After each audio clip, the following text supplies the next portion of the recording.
Olá, meus queridos alunos, falando agora em relação ao ensino médio, pessoal do terceiro ano. Nós já falamos de bastante assunto aí no decorrer desse ano e agora nós vamos continuar de onde a gente parou. Paramos lá naquela parte ali onde nós falamos de sistema digestório, sistema respiratório, sistema cardiovascular, sistema excretor e agora nós vamos falar de um sistema que é muito importante aí para o nosso corpo, que é o sistema nervoso. O sistema nervoso que ele é responsável pela propagação dos impulsos nervosos. Nós vamos ver bem interessante esse assunto, é um assunto que cai bastante também se você está interessado em fazer uma provinha aí de vestibular, né? Então cola comigo aí e vamos juntos aí entender um pouquinho sobre o sistema nervoso. Então vamos lá, gente. O sistema nervoso, pessoal, ele é muito importante para o nosso corpo e nós temos que entender por que precisamos desse sistema nervoso. Você já parou para pensar que seu coração ele bate? Você já parou para pensar que você respira? Você já parou para pensar também que você se movimenta? Tudo isso tem a ver com propagação de impulsos nervosos, certo? E nós vamos ver daqui a pouco essa importância total aí do nosso sistema nervoso. Continuando aqui. E aí, não tem como falar de sistema nervoso sem falar do cérebro, né? O cérebro, ele é muito importante para o seu corpo, tanto que quando apenas o seu cérebro ele para, você é decretado como morto cerebral, ou seja, com morte cerebral, né? Então ele é muito importante para o nosso corpo. Então, praticamente tudo que tem relação aí com o seu corpo, eu estou falando do cérebro. Além dos pensamentos, da sua memória, dos seus movimentos, enfim, é muito importante aí o cérebro para o nosso corpo. O sistema nervoso ele é dividido em sistema nervoso central e sistema nervoso periférico. Quando a gente fala de sistema nervoso central, eu tenho a subdivisão dele. Eu estou falando do cérebro, ou do encéfalo, melhor dizendo, e da medula espinhal. Então, o sistema nervoso central é dividido em encéfalo e medula espinhal. Beleza, pessoal? Então, vamos lá. Como é que a gente pode caracterizar o nosso encéfalo? O encéfalo ele possui cerca de 1,4 kg nos adultos, está localizado lá na sua caixa craniana e é dividido em 3 partes: cérebro, cerebelo e tronco encefálico. Então aqui tem um esquema bem ilustrado, representando aqui o seu encéfalo no total, o seu cerebelo, né? O seu cerebelo e o seu cérebro. Beleza, pessoal? Bem tranquilo até aí, né?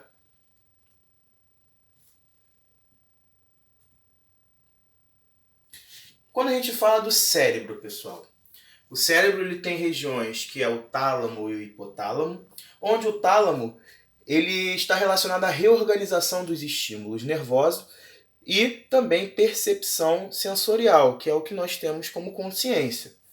E o hipotálamo, gente? O hipotálamo ele é um regulador da homeostase corporal. O que é homeostase mesmo, gente? Homeostase é o equilíbrio, tá? O equilíbrio corporal, a biodinâmica corporal.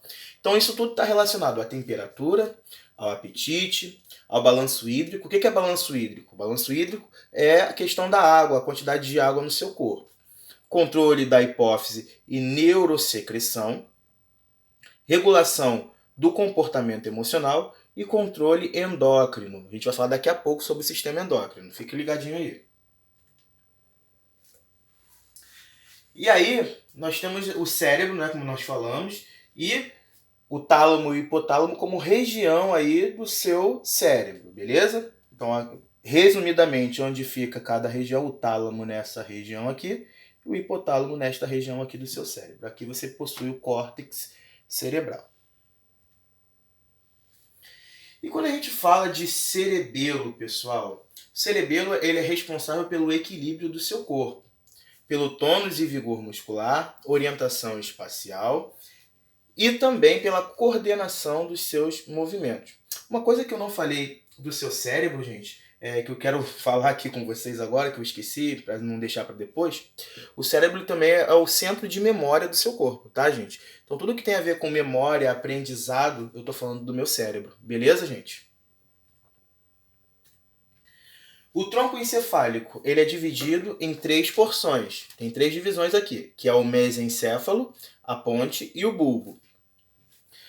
localizando ele, o mesencéfalo, a ponte, e aqui que não dá para ver é o bulbo, tá, gente? Então, mesencéfalo, ponte e bulbo. Beleza, gente?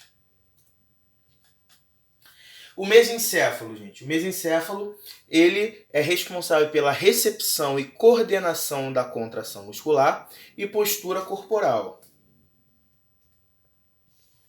A ponte, isso é interessante, manutenção da postura corporal, equilíbrio do corpo e do tônus muscular também.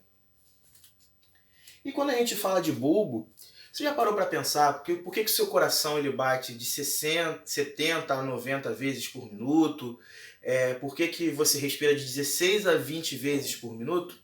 Justamente por isso, pessoal. Porque existe o bulbo. É ele que vai controlar os batimentos cardíacos, os movimentos respiratórios, o controle da deglutição, que é o fato de você engolir. Isso é muito interessante também, tá, gente? Então, tudo que está relacionado a controle de batimentos cardíacos, respiratórios, deglutição, tudo está relacionado ao bulbo, que é muito importante para o nosso sistema nervoso central. Temos também as meninges. Qual é a função das meninges, pessoal? A meninge ela vai proteger o cérebro. Nós temos 3 meninges, que é a pia mater, a dura mater e a aracnoide. São as 3 meninges que possuímos aqui no nosso sistema nervoso central, que vai ser importante, que vai proteger o cérebro, tá? A sua região do sistema nervoso central. Então, quando a gente fala de proteção do sistema nervoso central, a gente fala das 3 meninges, pia mater, aracnoide e dura mater. Tranquilo, pessoal? Bem tranquilo de entender aí pra gente poder fazer uma provinha, uma avaliação boa, e até porque tem um aprendizado aí para vocês fazerem as suas provinhas aí do vestibular e tudo mais. É muito interessante e é muito legal saber sobre esses assuntos do sistema nervoso. E aí, gente, recapitulando, né, como eu falei, sistema nervoso central formado pelo encéfalo, que nós já falamos agora, e aí nós temos a medula espinhal. Vamos falar um pouquinho da medula espinhal agora. A medula espinhal possui 31 pares de nervos sensoriais ou aferentes, tá? Que tem as informações da periferia para a medula, e motores ou eferentes, informação da medula para a periferia. Então, enquanto um vai fazendo a informação da periferia para a medula, que é o sensorial, o outro, que é o motor ou eferente, vai fazer da medula para a periferia. Muito interessante, muito tranquilo de você aprender. Então, função da medula espinhal, vamos lá. Quais são as características dessa medula espinhal? Cordão cilíndrico, que parte da base do encéfalo, daqui da base do encéfalo, tá vendo aqui? E percorre toda a sua coluna vertebral, tá? Ah, professor, então eu tenho a coluna vertebral para proteger a medula espinhal? Exatamente, a coluna vertebral, ela protege a medula espinhal, tá, gente? É muito interessante você saber disso.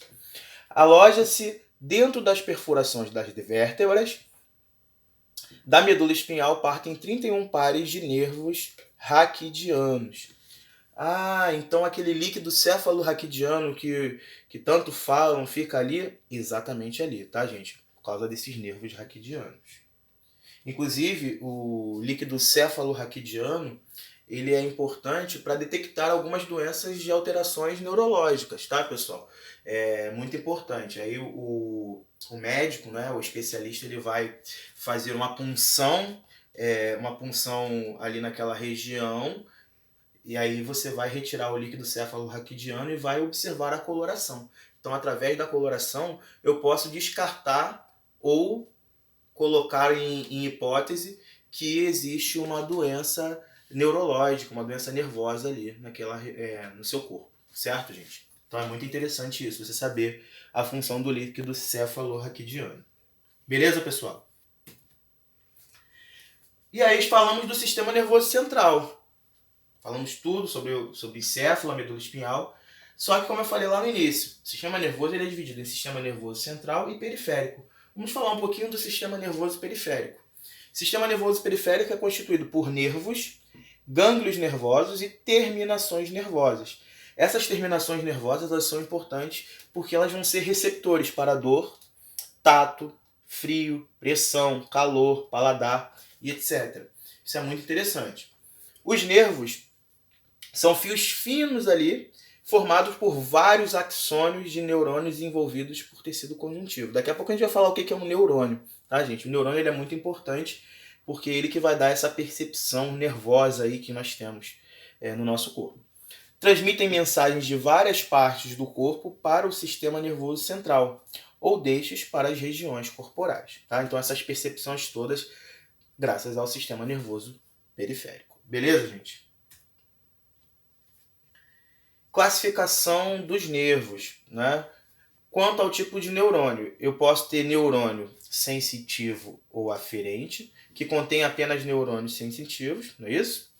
Motores ou eferentes, aqueles que só vão ter neurônios motores, e mistos, que vão ter tanto neurônios sensitivos quanto motores. Quanto à postura anatômica, nós podemos ter 12 pares de nervos cranianos ou 31 pares de nervos raquidianos, tá, gente? Os gânglios nervosos são um aglomerado de corpos celulares de neurônios encontrados fora do sistema nervoso central. Então, por isso que é o periférico. Saiu do central, é o periférico. E é aquilo que a gente falou das terminações nervosas, né, que vão captar o estímulo do meio interno e externo e os levarem para o sistema nervoso central. Tá? Nós temos, por exemplo, as terminações nervosas no seu tato, por exemplo, na sua pele. Por exemplo, o corpúsculo de Meissner, Vater Patini, que não está aqui, mas existe também o Vater Patini, enfim, que vão dar aquela sensação, por exemplo, de calor, sensação, por exemplo, de frio, sensação, por exemplo, de dor, tá? Que são essas sensações que nós temos no nosso dia a dia. Então, graças a essas terminações nervosas. Beleza, gente? Quando a gente divide o sistema nervoso periférico, nós falamos do sistema nervoso voluntário, que é o somático, e aí nós temos as ações conscientes, graças a esse sistema nervoso voluntário. Que ações conscientes são essas? Andar. Você escolhe andar ou não, certo? Então é uma ação consciente. Então está relacionado ao sistema nervoso somático. Falar. Você escolhe falar ou não. Muita gente escolhe não falar na hora errada, né? Ou escolhe falar na hora errada, mas tudo bem. Mas o falar também é uma escolha sua. O pensar, mesma coisa, é um ato voluntário. Movimentar seu braço é um ato voluntário. Correr é um ato voluntário. Então tudo isso está relacionado ao sistema nervoso voluntário, que nós chamamos de sistema nervoso somático. E nós temos o sistema nervoso autônomo ou visceral, que são as nossas ações inconscientes. Por exemplo, digestão, batimentos cardíacos, movimento das vísceras e etc. Beleza, pessoal? Deu para entender a diferença entre o sistema nervoso somático e o autônomo? Bem tranquilo, não é, gente? O sistema nervoso somático é ações voluntárias. Andar, falar, pensar, movimentar um braço, correr, enfim, etc. E o sistema nervoso autônomo é aquele que vai fazer as ações inconscientes. Controle da digestão, batimentos cardíacos e assim por diante. Tranquilo, gente?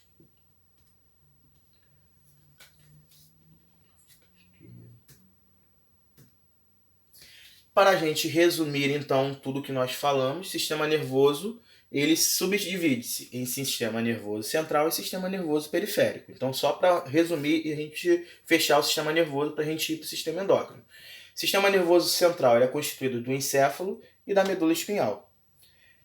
E aí, o sistema nervoso periférico subdivide-se em via aferente e via eferente.